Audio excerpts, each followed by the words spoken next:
नमस्कार, हिमाचल बुलेटिन में आपका स्वागत है। पेश है आज के समाचार। मुख्यमंत्री श्री जयराम ठाकुर ने बताया कि जिला सोलन स्थित नालागढ़ में प्रस्तावित मेडिकल डिवाइस पार्क में निवेशकों के साथ आज 810 करोड़ रुपए के 15 समझौता ज्ञापन हस्ताक्षरित किए गए। मुख्यमंत्री ने कहा कि मेडिकल डिवाइस पार्क परियोजना की लागत 350 करोड़ रुपए है, जिसमें भारत सरकार पार्क में सामान्य वैज्ञानिक सुविधाओं को विकसित करने के लिए 100 करोड़ रुपए का सहायता अनुदान प्रदान करेगी। इस पार्क में सेंटर फॉर इनोवेशन एंड बायोडिजाइन, स्नातकोत्तर चिकित्सा शिक्षा एवं अनुसंधान संस्थान चंडीगढ़ का सेंटर ऑफ एक्सीलेंस भी होगा, जिसके लिए संस्थान के प्रधान अन्वेषक डॉक्टर वीरेंद्र गर्ग के साथ विस्तृत विचार विमर्श किया गया है। उन्होंने कहा कि शीघ्र ही उद्योग विभाग संस्थान के साथ समझौता ज्ञापन हस्ताक्षरित करेगा। मुख्यमंत्री ने कहा कि राज्य क्रियान्वयन एजेंसी SIA का प्रारूप तैयार किया जा चुका है, जो पार्क को विकसित करने में अहम भूमिका निभाएगी।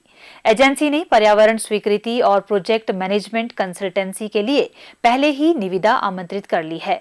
मुख्यमंत्री ने कहा कि राज्य सरकार अब प्रौद्योगिकी और निवेश आकर्षित करने के लिए सहयोगी देश पर विचार कर रही है।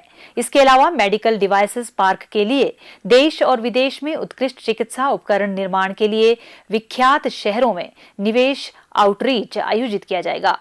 उन्होंने कहा कि मोहाली चिकित्सा उपकरण क्लस्टर के 7-8 सूक्ष्म लघु एवं मध्यम उद्यमियों के एक प्रतिनिधि मंडल ने भी इस पार्क में इकाई स्थापित करने में गहरी रुचि दिखाई है। उन्होंने विभिन्न समझौता ज्ञापनों पर हस्ताक्षर किए। इस 70 करोड़ रुपए से स्थापित होने वाली इकाई में 300 व्यक्तियों को रोजगार के अवसर प्रदान करने की क्षमता होगी। निदेशक उद्योग एवं HPSIDC के प्रबंध निदेशक श्री राकेश कुमार प्रजापति ने राज्य सरकार की ओर से आज जिला सोलन के नालागढ़ में समझौता ज्ञापन हस्ताक्षरित किए। मुख्यमंत्री श्री जयराम ठाकुर ने आज कुल्लू के ऐतिहासिक ढालपुर मैदान में केंद्रीय वस्त्र मंत्रालय, हिमाचल प्रदेश कला एवं संस्कृति विभाग तथा जिला प्रशासन कुल्लू के संयुक्त तत्वावधान में आयोजित 10 दिवसीय शिल्प मेले का शुभारंभ किया।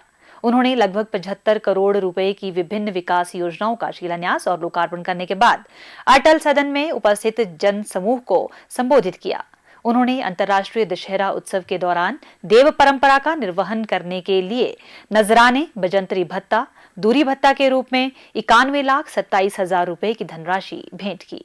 मुख्यमंत्री श्री जयराम ठाकुर ने कहा कि भारत कलात्मक प्रतिभा का धनी देश है। देश में हस्तशिल्प व्यवसाय ऐतिहासिक होने के साथ ही राष्ट्र सांस्कृतिक विरासत से भी संपन्न है।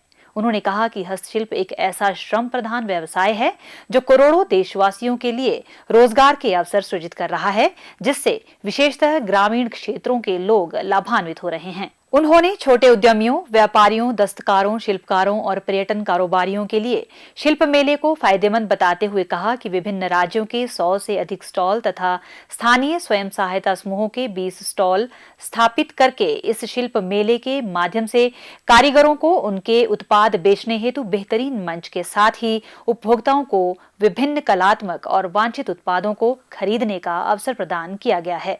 उन्होंने कहा कि प्रदेश सरकार हस्तशिल्प और हथकरघा क्षेत्र को विकसित करने तथा इस क्षेत्र की समस्याओं का समाधान करके कारोबारियों को लाभान्वित करने के लिए प्रयासरत है। उन्होंने कहा कि प्रदेश सरकार बुनकरों को लाभान्वित करने के आशय से कुल्लू में बुनकर सेवा और डिजाइन रिसोर्स सेंटर खोलने के लिए प्रयासरत है। मुख्यमंत्री ने कहा कि स्वयं सहायता समूहों को अगले वित्त वर्ष से 25,000 रुपए की एक अतिरिक्त राशि टॉप अप के रूप में दी जाएगी। स्वयं सहायता समूहों की महिलाओं को प्रधानमंत्री सुरक्षा बीमा योजना व प्रधानमंत्री ज्योति बीमा योजना के तहत सम्मिलित किया जाएगा। उन्होंने देव समाज से जुड़े लोगों का नशे के उन्मूलन तथा स्वच्छता अभियान जैसे सामाजिक कार्यों में सहयोग देने का आह्वान किया तथा कहा कि वे समाज सेवा में अपनी भागीदारी सुनिश्चित करें। मुख्यमंत्री ने कहा, कोविड का ये दौर नहीं होता तो हमारे आम लोगों तक पहुंचने के लिए, गरीब लोगों तक पहुंचने के लिए शायद इससे भी बेहतरीन कोशिश होगी। लगभग 2.5 वर्ष का कार्यकाल हमारा ऐसा बीता है, आधा वक्त जिसमें ये कोविड का दौर रहा है। ये परेशानी एक अलग तरह की थी, लेकिन फिर भी मैं इस बात को कह सकता हूं कि हर विधानसभा क्षेत्र में विकास को गति दी है। अभी मैं पिछले कल तो शिमला था, उससे पहले मैं नालागढ़ विधानसभा क्षेत्र में, बद्दी विधानसभा क्षेत्र में था। 100 करोड़ के प्रोजेक्ट वहां पर किए। और उससे पहले मैं दोपहर से पहले कार्यक्रम हमीरपुर में था, 165 करोड़ रुपए के वहां पर उद्घाटन शिलान्यास किए।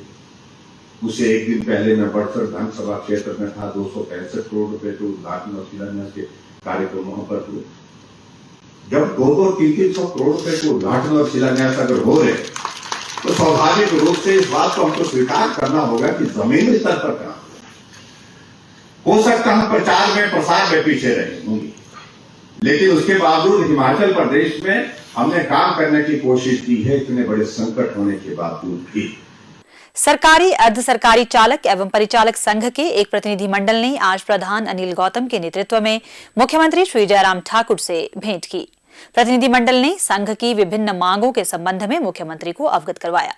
हिमाचल बुलेटिन देखने के लिए सब्सक्राइब करें YouTube channel IPR Himachal, follow करें ट्विटर @DPRHP, लाइक करें Facebook page information and public relations department Himachal Pradesh, visit करें वेबसाइट www.himachalpr.gov.in। इस अंक में इतना ही। कल फिर होगी मुलाकात, दीजिए इजाजत, नमस्कार।